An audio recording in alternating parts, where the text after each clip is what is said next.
Ang baradong bituka o bowel obstruction, ito po yung serious medical condition. Pwedeng sanhi ito ng colon cancer. Yung pagbabara ng bituka, nagkukos ito ng severe abdominal pain. Dahil sa pagsusuka mo, mag-cause ito ng panunuyo o dehydration at magkaroon ka ng electrolyte imbalance at nagkakaroon ka ng tubig nag-accumulate sa bituka mo. Kaya naging dahilan ng electrolyte imbalance, mababang potassium. Ang electrolyte imbalance, ito ay at it leads to heart problem, magiging irregular ang heart rhythm mo. Kaya pwede ka rin magkaroon ng infection sa bituka at nagiging breeding ground ng bakterya pagka meron duming nag-accumulate sa colon mo na hindi mo naidumi. At pwedeng maging dahilan nito ng tissue death in the intestine at pwedeng mamatay yung area ng bituka mo kung saan nakabara yung dumi. Pwedeng magadahilan nito na pwedeng mapunit o mabutas ang pader ng bituka mo. Ito po'y nakakamatay.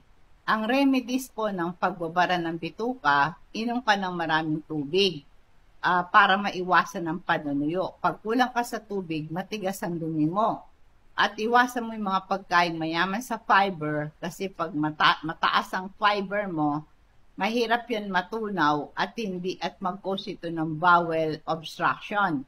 Sa halip, kumain ka ng soft, easy to digest food tulad ng cooked fruits, marami kayo mga saging na hinog o papaya o avocado at pwede kayong palainom ng mga sinabawang gulay. At saka po yung maganda yon. At mag-inom kayo ng salabat. No? Konti-konti lang kakainin mo, pero madalas para ma-reduce ang work ng digestive system natin. Pwede kang maglagay ng heating pad o warm compress sa itaas ng tiyan mo.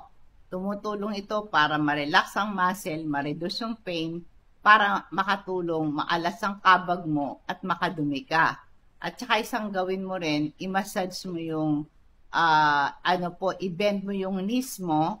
Pagkatapos, ilagay mo yung tiyan mo, ilagay mo yung kamay mo o palad mo sa tiyan mo.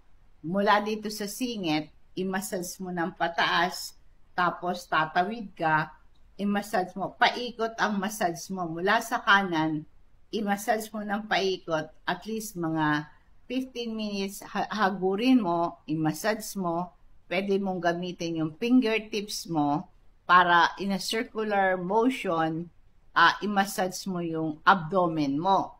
At pwede mong gamitan mga 5 to 10 minutes, no? Pwede mong pahiran ng ating crystal oil. Ang pagmamassage sa tiyan mo ay ito'y nakakalis ng discomfort and pain, makakatulong po yan. Ang best exercise para ma-prevent ang pagbabara sa bituka, halimbawa, aerobic exercise para ma-stimulate yung muscle sa digestive system. Ang gawin mo lang, walking, running,